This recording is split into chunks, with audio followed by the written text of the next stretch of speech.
ইরানকে লক্ষ্য করে যুক্তরাষ্ট্রকে নৌবাহিনীর একটি বড় যুদ্ধজাহাজের বহর পাঠানোর ঘোষণা দিয়েছেন মার্কিন প্রেসিডেন্ট ডোনাল্ড ট্রাম্প।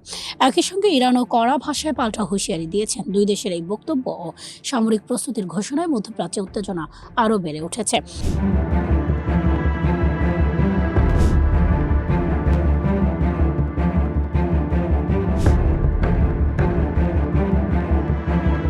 ট্রাম্প জানিয়েছেন, একটি বিমানবাহী রণতরী সহ যুক্তরাষ্ট্রের নৌবাহিনীর একাধিক যুদ্ধজাহাজের ইরানের দিকে এগোচ্ছে। তবে তিনি আশা প্রকাশ করে বলেন, এসব জাহাজ ব্যবহার করার প্রয়োজন হবে না।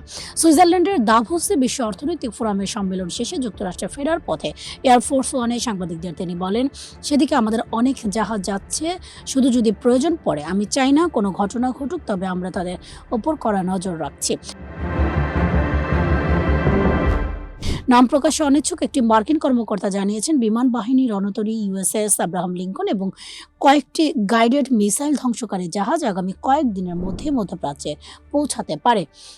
একই সঙ্গে এই অঞ্চলে যুক্তরাষ্ট্রের ঘাঁটিগুলোকে সুরক্ষিত রাখতে বাড়তি আকাশ প্রতিরক্ষা ব্যবস্থা স্থাপনের বিষয়টিও বিবেচনায় নেওয়া হচ্ছে। ট্রাম্প সতর্ক করে বলেন, ইরানের বিক্ষোভকারীদের হত্যা করা হলে বা দেশটি আবার পারমাণবিক কর্মসূচি সক্রিয় করার চেষ্টা করলে তা তেহরানের জন্য গুরুতর পরিণতি ডেকে আনবে। তিনি দাবি করেন, তারা কড়া হুঁশিয়ারির কারণেই ইরান শেষ মুহূর্তে ফাঁসি কার্যকর করা থেকে সরে এসেছে। ট্রাম্পের ভাষায়, তার হুমকির পর ইরান প্রায় 840 জনের ফাঁসি বাতিল করেছে, যা তিনি ভালো লক্ষণ বলে উল্লেখ করেন। মার্কিন প্রেসিডেন্ট আরও বলেন, ইরানের বিরুদ্ধে অতীতে নেওয়া সামরিক পদক্ষেপের চেয়েও ভয়াবহ প্রতিক্রিয়া আসতে পারে যদি তেহরান যুক্তরাষ্ট্রের সতর্কবার্তা উপেক্ষা করে। উল্লেখ্য, গত বছর জুনে ইরানের পারমাণবিক স্থাপনাগুলোতে হামলার কারণে যুক্তরাষ্ট্র ওই অঞ্চলে বড় ধরনের সামরিক শক্তি বৃদ্ধি করেছিল।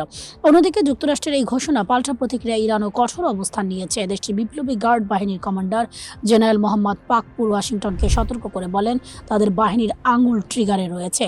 তার ভাষায়, বিপ্লবী গার্ড সর্বোচ্চ সতর্ক অবস্থায় আছেন এবং যে কোনো সময় সর্বোচ্চ নেতার নির্দেশনা বাস্তবায়নে তারা প্রস্তুত। ইরানের প্রেসিডেন্ট মাসুদ পেজেশকিয়ান এক ভাষণে যুক্তরাষ্ট্র ইসরায়েলকে অভিযুক্ত করে বলেন, তারা ইরানের সাম্প্রতিক বিক্ষোভ উস্কে দিয়েছে। তার দাবি, আগের সংঘাতে পরাজয়ের প্রতিশোধ নিতেই এ ধরনের চাপ সৃষ্টি করা হচ্ছে। ডিসেম্বরের শেষ দিকে শুরু হয় ইরানের বিক্ষোভ প্রায় 2 সপ্তাহ ধরে চলার পর সম্প্রতি অনেকটাই স্তিমিত হয়ে এসেছে।